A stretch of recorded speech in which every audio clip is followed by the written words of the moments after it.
Why is it important to see our culture, our faces, our accents on screen? Why is that important? If you don't see yourself, do you exist? You can imagine yourself over there. I could be a cook. I could be a chef. If you see yourself, I can be a banker. I can be a entrepreneur. I can be whatever I want if I see it in front of me. Look, we weren't even in the voting ballots. You couldn't identify a Hispanic, Latino, or whatever you wanted to call yourself. There was nothing. And one of the things that I ended up doing was writing the first Hispanic Heritage Month proclamation for what was then Governor Hunt. Change the Reel, a podcast with Monique Velasquez and Piper Kessler. For over 20 years, we've run a video production business that has achieved what only 3% of women entrepreneurs have done. Exceed $250,000 in revenue. We want to see business owners that look like us succeed. That's why we've started this podcast. Change the Reel will drop twice a month. We'll release 2 types of episodes. One is with Piper and I kicking it and talking about using video in business. And the second features conversations with business owners using media to drive diverse perspectives. This is Change the Reel. Representation starts here. Hey y'all. I'm Monique Velasquez. And I'm Piper Kessler. Today, we're excited to talk to our guest, Lisette Cruz-Watka. Way back in the 1990s, North Carolina's Latino Hispanic population was being discovered by mainstream influences. Living in North Carolina as a Latino, the few of us back then looked around and thought, wow, the state is really changing. According to the census, from 1990 to 2000, North Carolina's Hispanic population grew by 400%. From 2010 to 2020, the growth was closer to 40%. These numbers are impressive because we're not a border state, but I digress. What I love about Lisette is she jumps in when she sees an opportunity. She founded North Carolina's first Spanish language magazine and newspaper. This helped the Spanish-speaking community at that time find truth and a better path to living here in the state. She facilitated creation of the state's first Latin music, dance, and arts festival. She also established the Miss All-American Latina pageant, which she sold the rights to later. And then in 1998, I think that's when, she became the executive director of Diamante Inc., now known as the Diamante Arts and Culture Center, a nonprofit focused on community events, celebrating a flourishing Hispanic population and our culture. I think this is brilliant and so amazing because nearly 30 years later, it's still going strong here in North Carolina. But that's not all she's done. Lisette is the president of Watko Entertainment, Inc., and hosts Lisette Invita, an online talk show that features conversations and gourmet cooking. I can't wait to taste a little bit of your food later this month. She's a former board member and sometimes volunteers for the United Arts Council of Wake County and the Town of Cary Parks and Recreation Committee. I know I've missed something amazing she's done, but today I want to invite her to talk to our audience about representation in media. Lisette, thanks for joining us today. Thank you guys for Very having me. kind of you to cut out time. And we're here, and this is Change the Reel, and representation starts here. So, Yeah, so the first thing that we always ask our guests is if you could hand out your flowers today to someone that helped you on your entrepreneurial journey, who would that person be? Entrepreneur, I don't know, but definitely my nonprofit was Jaime Leon. I don't know if you guys remember him. He was an engineer with CPNL when CPNL was around. Then it became Progress Energy, and then it became what we know Duke Power. And he was one of the only Latino engineers at CPNL when CPNL was around. And he was all over the place, but he was very influential to me on the whole arts and culture thing because he had been trying to do some work in that realm when they first moved here back in the 80s. Yeah. So he was like, I'm looking for community, right? So How did you bump into him? when I started the newspaper, I connected with a whole bunch of people. And one of the people that I connected with was Jaime. And I mean, really early on, this is when I was publishing the newspaper in the living room. Well, it was the dining room of our one bedroom apartment while my husband was in grad school. So he actually came and said, I'll look at if you need me to edit anything or whatever, and recruited me to be part of the Latin American Association back then. I always asked him questions and because he was very methodical and analyzed everything. So I know that if I asked him something, he was going to give me 3 different points of view that I can go from. What made you go into business, right? Like you saw this niche. Mhm. And so I would say that the newspaper is a business. Yeah. So what It was a business disguised as a nonprofit, really. But I mean, to be honest, I didn't make anything until I sold the paper. The reason I began the newspaper, so I moved from Los Angeles with my husband who was going to grad school in North Carolina. In Los Angeles, I worked in Latino PR or Hispanic PR, which was called back then. One of the accounts that I used to support was La Opinión newspaper, which is the largest daily in Spanish in the United States, and it still is today. They're still around, believe it or not. So I'm like, okay, there's no TV, there's barely any radio, there's no newspaper. Well, I know a little bit about newspaper and I know PR. So why not see if we can start a newspaper? But there was somebody doing a newsletter, or she was just starting a newsletter. Because I started calling everything and anything that sounded Latino. And so, hey, is there a newspaper? No, there's no newspaper. Hey, is there any? No. So everybody was like, no, okay. But this lady in Chapel Hill, who is no longer with us, um, she wanted to start a newsletter. And I'm like, well, I want to start a newspaper, but I'll help you with your newsletter so I don't have to do the newspaper. That was my take. If I don't have to do it, then heck, why not help somebody else? I volunteer. She published one Mm. and passed away. Oh gosh. So in it basically in her honor, we picked up where she left off. When did this happen? Around what time? This was in 93. It was mid 93. And then So what did the Latino population look like back then? it was 56,000 stable population, and it was 120 migrant population, like farm workers and stuff. So the migrant population was way larger than the stable population, and I'm talking statewide numbers. It's not 56,000 in the triangle or anything like that. It was statewide. Wow.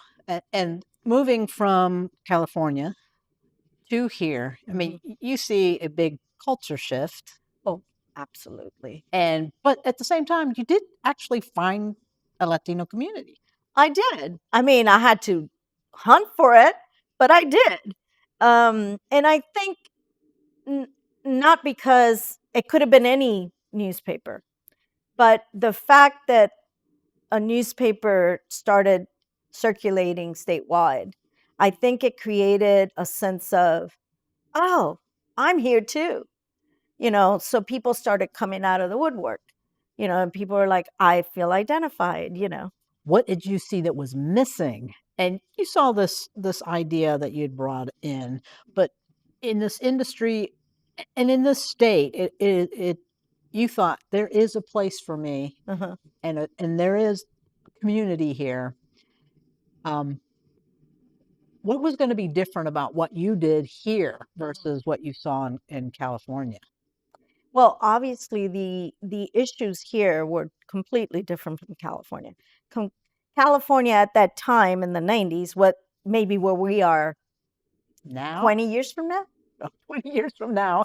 I really sincerely, because look, we weren't even in the voting ballots. You couldn't identify a Hispanic, Latino, or whatever you wanted to call yourself. There was nothing. And one of the things that I ended up doing was writing the first Hispanic Heritage Month proclamation for what was then Governor Hunt. Because I called and I'm like, hey, there's this thing called Hispanic Heritage Month. And they're like, oh, really? And I'm like, yeah, can you guys write a proclamation? And they're like, why don't you write it and send it on in to us, and we'll put it in proclamation form. And I'm like, okay. So I looked up some proclamations to see how in the heck do you write a So proclamation. what prompted you? Because you're familiar with this, because this is the Hispanic Heritage Month, which starts in the middle of September and goes to October. And what kind of celebrations were you seeing missing?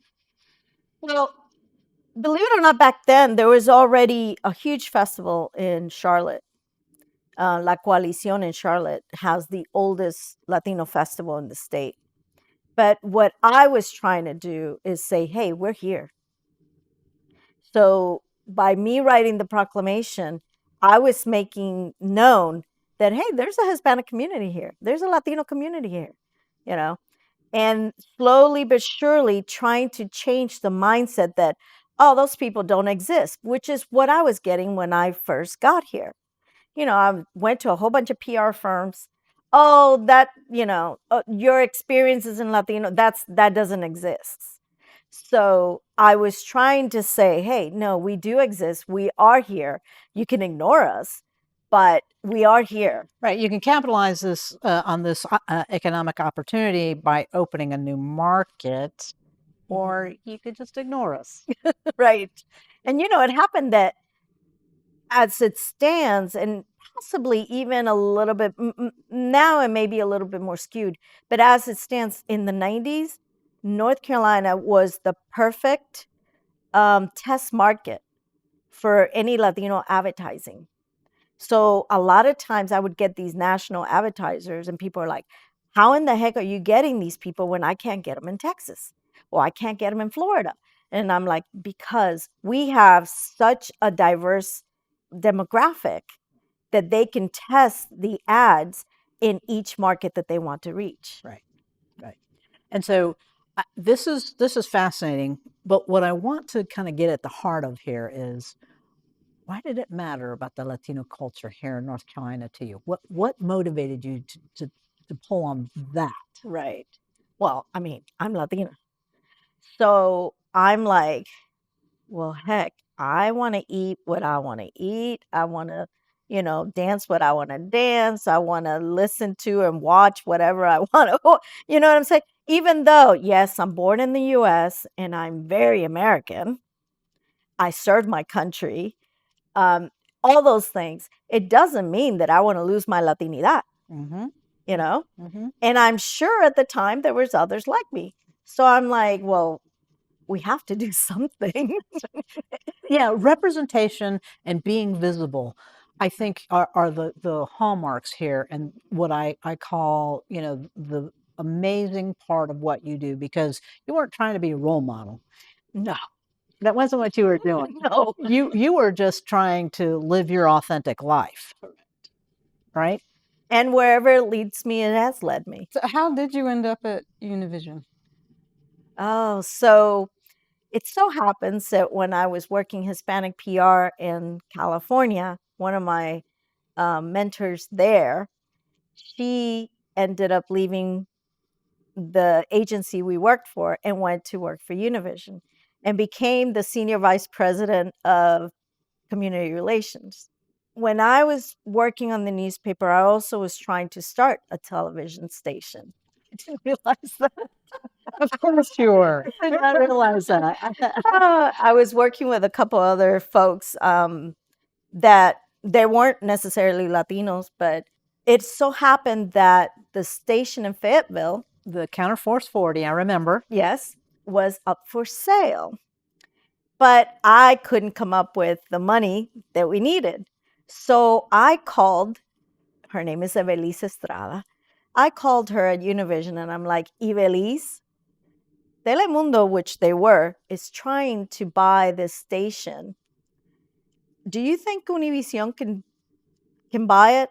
I'm trying, I can't come up with the money, but maybe you guys have the resources.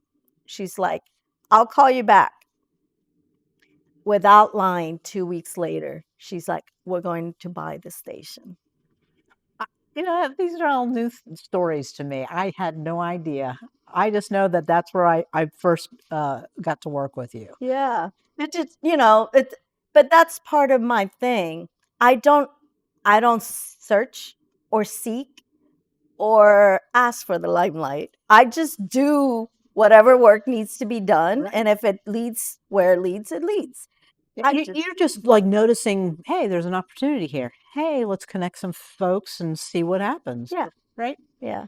And I didn't seek out to work for Univision either, but it just happened that I ended up being their community relations person. So you weren't necessarily doing it for your kids either. Do you think it made an impact on your kids to watch you have these journeys and I'm sure in some way or another it has. They don't like talking about mom. Okay, mom, whatever, mom, the typical kid thing. But I do know that culturally it has made an impact in them.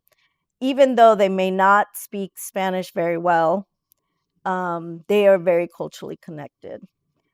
Now, how do they feel about their mom doing all this crazy stuff all the time? I don't know. That's a question for them, maybe. right? I know you to be part of the Latino Diamante, having all these events.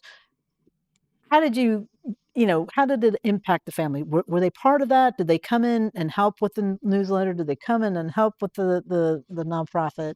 Most of the time, my family did not want to help me. They're like, That's your thing. that's your thing. However, my kids got dragged everywhere. Yeah. I was a working mom. I stay-at-home mom most of the time. I whatever I did part time, so that I can take care of the kids because my husband traveled a lot with work once he finished grad school and all that. So it was hard, but I mean, there was occasions they they were kind of already groomed. We carried books around, and stuff. They would sit in a corner and just do their workbooks and stuff, and they didn't bother anybody. Let me just back this up a little bit because I know your kids are older than you might think, right? And looking at Lizette, she's she has grown children. Um, this is an unusual thing for a businesswoman in this culture in North Carolina to be dragging her children around. This does not seem inappropriate or out of bounds for me. No, And so, what was that like for you to sort of navigate? the Latino culture is very common. And I'm not the only one that has done it or that will do it. I'm sure a lot of other moms will. Latina moms, at least, or in other cultures, maybe as well.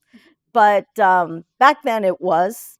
And I would always say, I have to bring my children. They're very well behaved, but I have to bring them.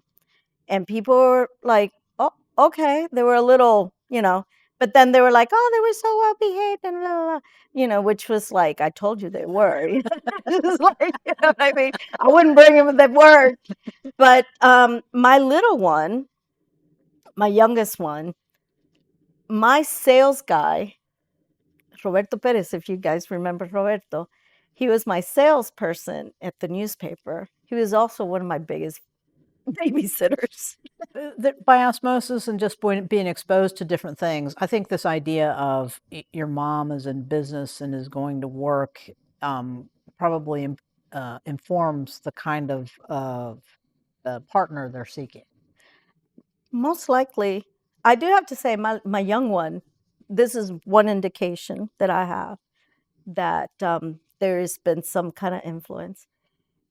One time he said, if I ever start a company, mom's going to be my CEO. Not or, bad. or run the office is what he said. Mm. You know, we are talking about representation in media. It's like in business. It's like, why do you think inclusion matters? Because you have been in North Carolina a long time. You've done a variety of businesses that have been focused on the Latino population, but at the same time, you're not just dealing with Latinos. You know, why do you think inclusion as part of a business structure, philosophy, mission is important? Well, that old saying, if you're not in the room. So at one point, I felt strongly that we needed to have somebody in the room. And I'm not lying. I was like in 10 boards around town, some statewide, uh, because I felt like, okay, somebody needs to be in the room. I mean, I don't necessarily care that it's me, but at the time, I was the one, because being a publisher of a newspaper brought some kind of maybe respect You're a or gatekeeper. yeah, it just opened the door. And what I did with a lot of these is that I would stay my first term and then I would say, hey, I have somebody for you. Good for you. I Good for mean, you. I couldn't do them all. Right. I figured if we're not there, if we're not saying what is important to us as a community, As a community. nobody's going to take it under consideration. Right. I'm also thinking about how boards at the time, you know, as we've progressed, there are lots of advisory boards, and having a diverse perspective, especially if you have a nonprofit that deals with different communities. And this is in the 90s, it was a growing community. In the 2000s, an established community. And now in the 2020s, we are definitely finding our role in leadership. Mm-hmm. And so, you know, having these perspectives on these boards helps the community and helps the nonprofit get into the community in a trusted way. Mm-hmm. And so for me, I think what you have done is by turning around and saying, I got somebody for you, has helped the community be part of the fabric of the decision makers, and that you were generous and self-aware enough to know that you couldn't do it all. Yeah, no, I mean, especially when I started having kids. What have you found is the most rewarding part of this journey of representation and what you've been doing here in your career? I mean, come on, when I started was 56,000. We're over 1.1 million Latinos in our state now. I mean, can you imagine? I couldn't have even foreseen such a thing. It it it is now what I'm seeing is a more fragmented community, which is sad compared to in the 90s. It was very, very Cohesive. it was a very cohesive community in the sense that we were very diverse, and that's one myth. Latinos are not all the same. Not every country has the same culture or customs or, food or whatever. Um, Even though we come from 22 different backgrounds, back then we were very much one community. And I think that's what helped in the 90s for us to move as fast as we did, because a lot got accomplished in the 90s. A lot. In the government, we changed a whole lot. We were no longer an other. Right. The DMV had the tests in Spanish. We could get driver's license. We made that change. I mean, a lot of things happened in the 90s. And after 9/11, it just kind of all went away. Backwards. Yeah. But a lot of progress was made. And we're trying to catch up back to that right now. Yeah, the efforts that I see were not just for one community. It was actually, you know, having a structured way to get a license made it safer for all drivers and to be able to have an identification card that is accepted across the state made it safer. And so those sort of initiatives, I think, are likely to return at full Yeah. force. I mean, I don't know if you remember, but the money in the in the sofa, in the mattress and stuff was a thing. Yes. And Latinos were getting targeted. Yes, they were. And that's one of the big reasons why the banks started asking for, can we get IDs for these folks? Can so they can legally process and help people. They saw a market. Open a checking account, open a savings account. You know what I mean? Yeah, Get a mortgage. that's right. And so, when we did the educational series, that was one of the things that we talked about. It's like having a capacity to be safe and not have your money in the mattress, that you are not a target, and having those changes. I hadn't thought about the idea that having that ID actually helped facilitate the fact that banks could actually do business with somebody that they knew who they were versus, well, there's money in the mattress. We don't know who you are. We can't really process that. So. Yeah. Those little milestones that made a huge difference in the community growing as fast as it did. Now, we talk about the newspaper, Hmm. and I know you to use video effectively. Tell me about why that is a choice. I mean, you got Univision, you've got, Diamante with awards, and you also have Lisette Invita. And so talk about using video. Like I said before, I was not planning on working at Univision.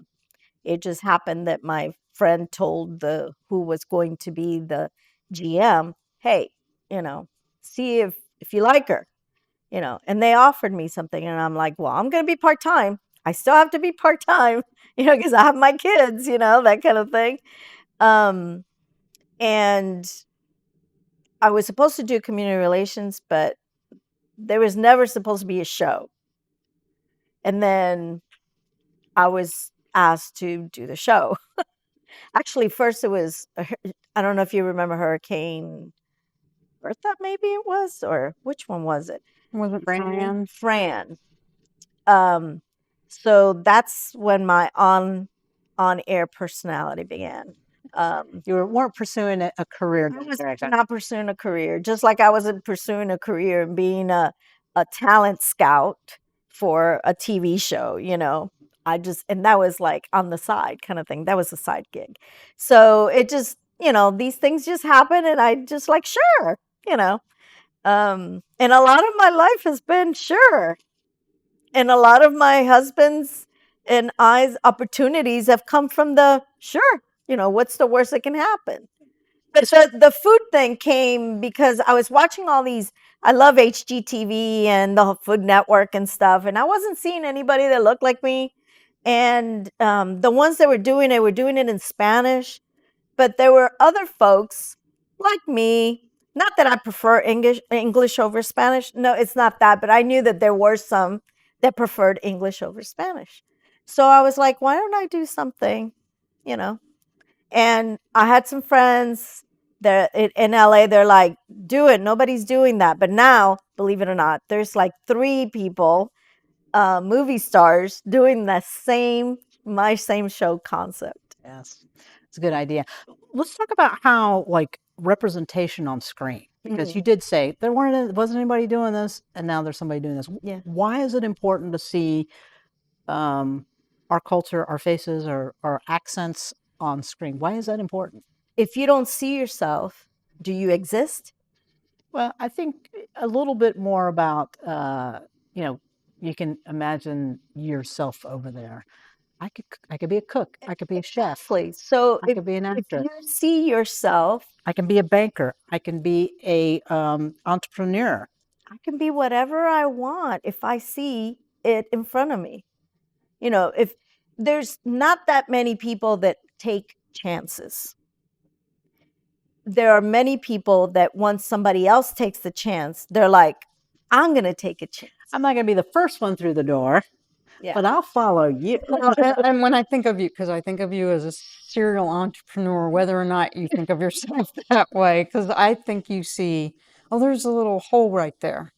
And that's kind of, it seems like that's your little, almost I want to say game of like, oh, I see something. Because I know you've approached us about different things and like, Mm-hmm. I noticed this, or I didn't notice this, or whatever. So, in that regard, what is next? Oh my goodness. I still have Watko Entertainment, and I do stuff for people. It's not like I advertise myself or anything. It's people that know me that need help with something, and I help them.